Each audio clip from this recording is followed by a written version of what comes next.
par rapport à la secte dans laquelle j'étais, c'était en fait un groupe de prière catholique en fait. Oui. On se rassemblait dans une maison, Oui. au moins une trentaine de personnes.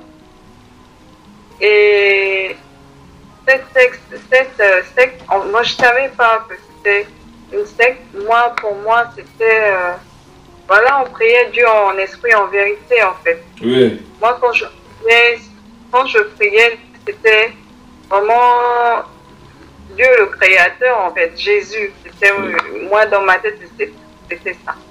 Sans savoir derrière cette secte, derrière ces soi-disant une communauté où on se retrouve entre frères et sœurs pour prier, c'était en fait une secte. Parce que il y a déjà, en adhérant à cette secte, vous avez des interdits, vous n'avez pas le droit de, comment dire, la première chose dans la vie, ce sont eux. Ils passent avant votre travail, avant vos familles. C'est la première. Et la deuxième chose, c'est que ils peuvent t'appeler à tout moment. Ils peuvent envoyer un message.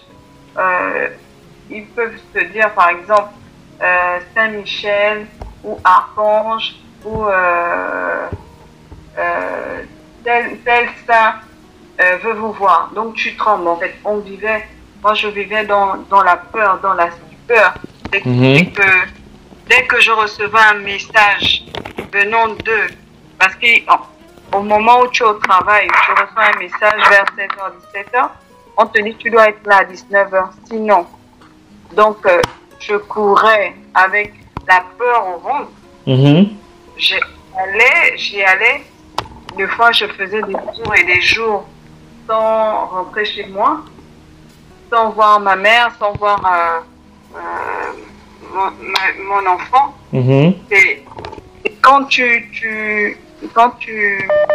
as, par exemple, ton salaire à la fin du mois, ce sont eux qui prennent, on va dire 90%. Oui. Même 15%, parce que des fois, tu restes avec 10 000 ou 20 000. Oui. Tu ne penses pas pour toi-même.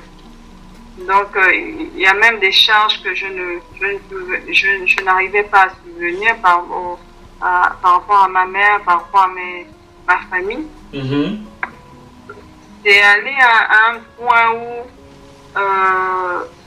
c'était vraiment invivable. Mais comme on dit, quand tu es ignorante, c'est pour cela que c'est bien de lire la parole de Dieu. J'ai été ignorante et je pense que Dieu m'a fait sortir de là parce que je le cherchais en esprit, en vérité. Si ce n'était pas le cas, je devais demeurer comme les autres là-bas. Parce qu'il y a beaucoup qui sont là-bas. Et on vous fait des lavements de corps avec le parfum, si c'est Saint-Michel, tu dois te laver avec. Deux fois même, le berger, une fois, bon, il est déjà décédé, hein, le berger, il était très jeune, il est décédé.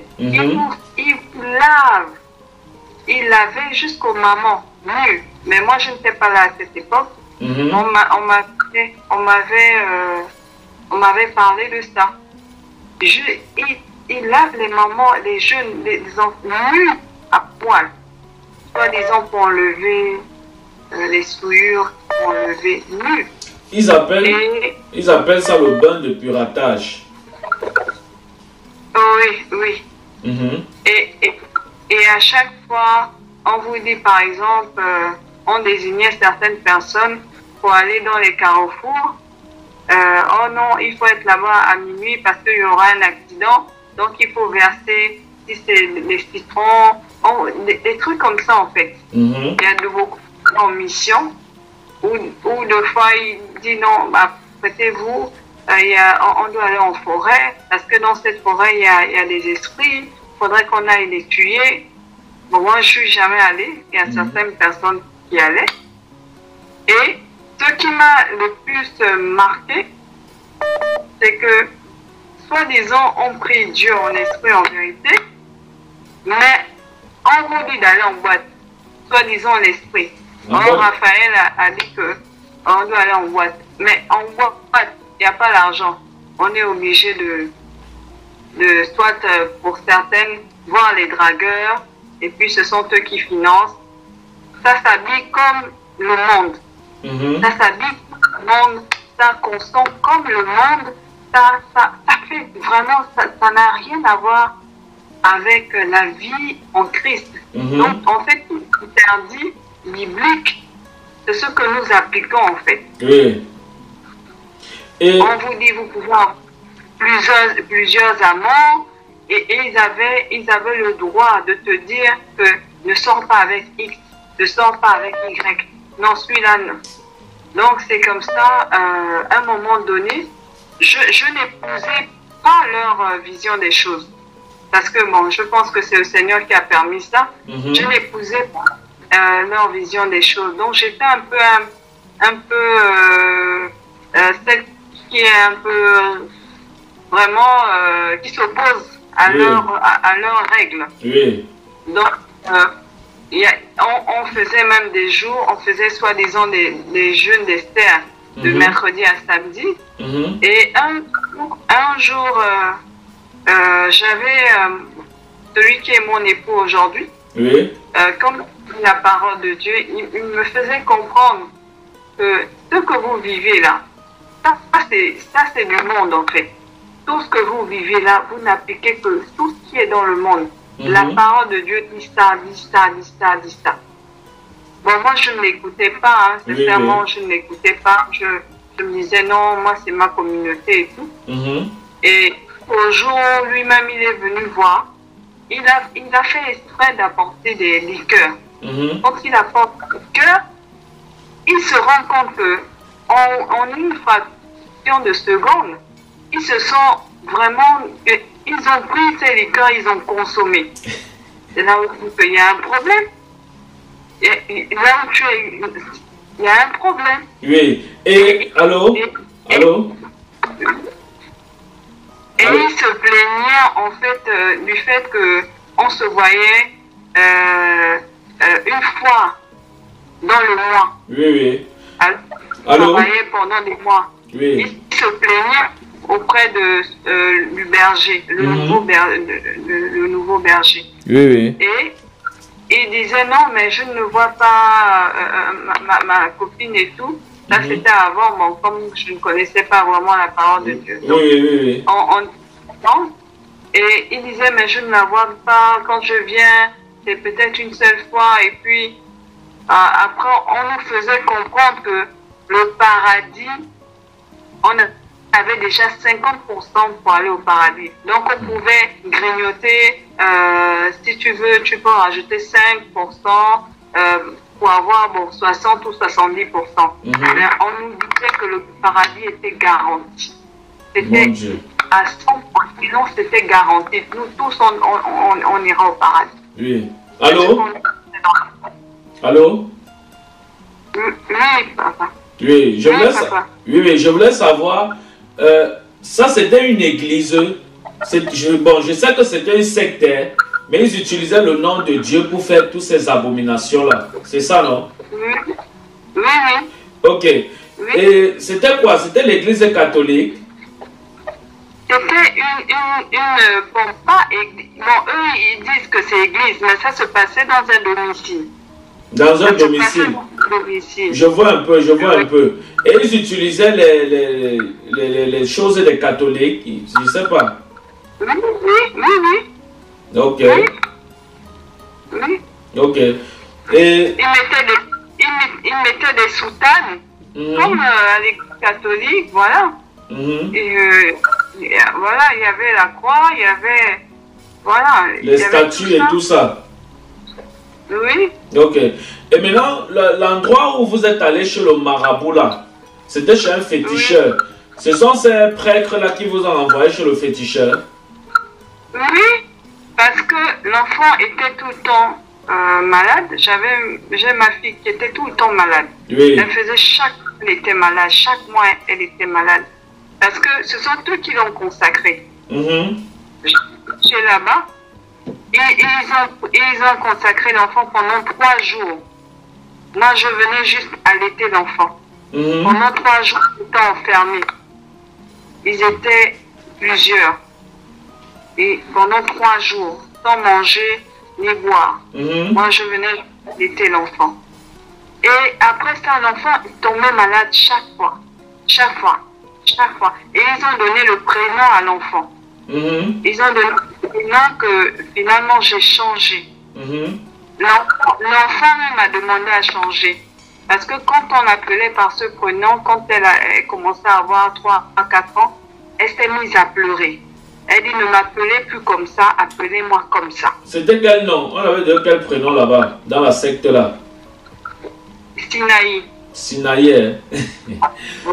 Ok. Déjà, le fait qu'ils ont consacré l'enfant même 3 jours là, est-ce que vous avez prié pour briser ça? Oui. Hein? Non, je n'ai pas. On n'a pas. Bon, à l'église, j'en ai parlé. Oui. Mais bon, il y a certains qui ont prié, mais bon, je ne sais pas. Mais c'était terrible. L'enfant était malade. Tout le temps, chaque mois, l'enfant était malade. Et quand on a changé le prénom, ça s'est arrêté. Quand je suis partie de là-bas, tout a été arrêté. L'enfant n'était plus constamment malade, mais j'avais reçu des menaces. Parce qu'ils ont un totem, c'est le serpent. Oui. J'ai vu ce serpent-là venir me dire que l'enfant, quand l'enfant aura 6 ans, il va mourir. Et prier. Dieu a fait grâce. L'enfant a dépassé ses 6 ans. Amen. Donc c'était une secte. Ils utilisaient le nom de Dieu pour faire leur sorcellerie. Voilà. C'est pour dire que beaucoup d'églises, on dit église, mais derrière ça, ce sont des sectes. Il y en a beaucoup comme ça. Il y en a une secte, beaucoup. Ouais. C'est une église de sectes. De sectes pernicieuses. Et même maintenant, il y a toujours ça là-bas au Gabon. Pardon? Même maintenant, ça existe toujours là-bas au Gabon. Oui, ça existe. Ça existe. Le nom de ça même, c'est quoi? Pardon? Le nom de ça, c'est quoi? Le nom de l'église là? La communauté Saint-Michel. La communauté Saint-Michel, ok. J'espère que tous ceux qui sont encore là-bas, leurs yeux vont s'ouvrir par la grâce de Dieu et ils vont sortir de ces choses-là. Et maintenant, ce sont ces mêmes prêtres-là qui vous envoient chez le marabout jusqu'à ce qu'on vous met les crasses sur le corps là. C'est ça, non? Oui. Okay. Ce sont eux, ils disent non, il est trop occupé, bon, je préfère t'envoyer là-bas chez le marabout, le féticheur, il pourra régler ton problème. Donc le pasteur t'envoie chez le marabout. Oui. C'est là qu'on se dit, mais comment ça? Si tu es serviteur de Dieu, c'est toi qui dois régler ce problème en fait. Normalement. Et il m'a dit pour y aller. Oui, je suis partie. Un pasteur qui t'envoie chez le marabout, c'est grave. C'est vrai que le cas là l'a dépassé, il t'a envoyé chez le marabout, ça c'est très grave. Oui. Mon Dieu. Je prie que Dieu nous ouvre l'esprit de tous ces enfants. Que le monde entier soit éclairé. Parce que beaucoup sont dans des églises comme ça, entre parenthèses, et ils servent le diable, un peu comme vous. Vous étiez dans ça, en train de croire que vous étiez en train de chercher Dieu, alors que vous étiez en train de servir le diable, mais sans toutefois vous en rendre compte. Hein? Oui. Voilà. Oui. C'est ça le problème. C'est ça le problème. Et beaucoup sont dans cette erreur-là. Beaucoup là dans le monde, ils sont dans ces choses-là. Ils ne savent pas. Hein? Oui, papa. Voilà. Beaucoup sont là-dedans. Il y a d'autres qui sont restés là. Qui ne veulent même pas partir, en fait. Et dans ça, c'est de l'esclavage parce que vous passez le temps à vous occuper d'eux, à vous occuper de leur... comment dire, des enfants. En fait, tu n'as plus de temps pour toi, en fait. C'est eux, la priorité, c'est eux. Oui. Voilà. C'est terrible. C'est très terrible. Je bénis Dieu qui vous a fait sortir dans ces choses-là. Donc maintenant, je vais prier pour vous par rapport je ne sais pas comment vous appelez ça, les trucs que le marabout a crassé sur vous, il a mis la poudre noire là.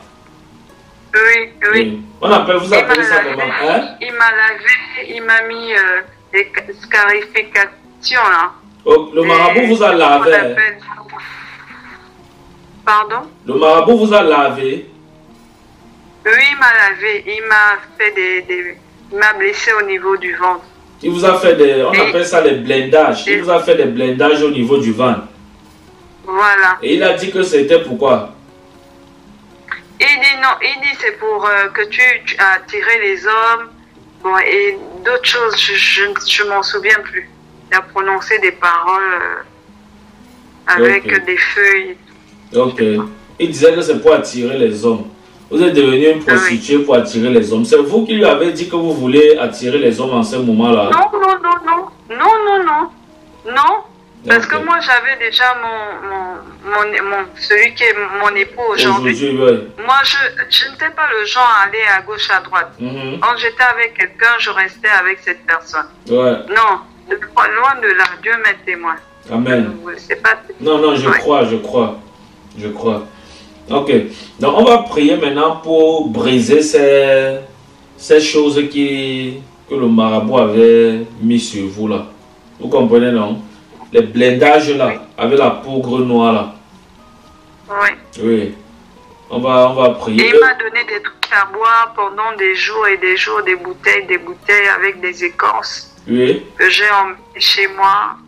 Il me disait, il fallait aussi mettre le bois en bas du lit, un bois, tout ça. Et après, quand je suis sortie de là, j'ai tout jeté en fait. J'ai tout jeté.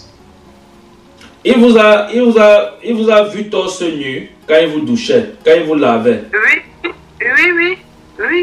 Mon Dieu. C'est lui qui me lavait même. Et c'est le pasteur qui vous avait envoyé là-bas? Oui. Mon Dieu. Ok, on va prier.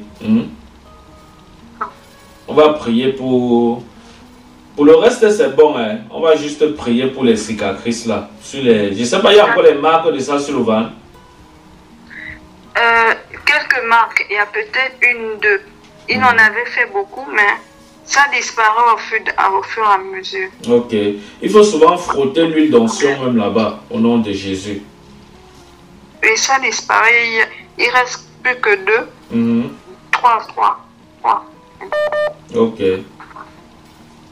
Il faut souvent frotter l'huile d'onction là-bas. Vous comprenez, non? D'accord. Oui. Ok. Seigneur, je bénis ton nom pour ta fille et je prie que ces marques, quel qu'en soit l'autel qui a été posé sur son ventre, Père, je prie que ces choses soient brisées maintenant par le nom puissant de Jésus-Christ de Nazareth. Seigneur, je prie que ces choses soient brisées par le nom puissant de Jésus-Christ de Nazareth. Amen. Seigneur, merci parce que tu le fais. Au nom de Jésus, je t'ai prié. Amen. Amen. Amen. Que Dieu vous bénisse. Amen. Parce que vous savez, les choses comme... Voici le code pour avoir accès aux réunions de la prière sur Zoom avec le prophète Léonel du ciel Wanji. Nous vous invitons à vous connecter 3 fois par semaine, les mardis, vendredis et dimanches de 20h à 21h avec le prophète Léonel du ciel Wanji. Se déroulera les mardis, études bibliques, les vendredis, prières de délivrance et consultations prophétiques, et les dimanches, culte d'action de grâce et Sainte Seine. C'est avec grand plaisir que nous vous invitons à nous rejoindre à toutes nos réunions de prière avec le prophète de la nouvelle génération.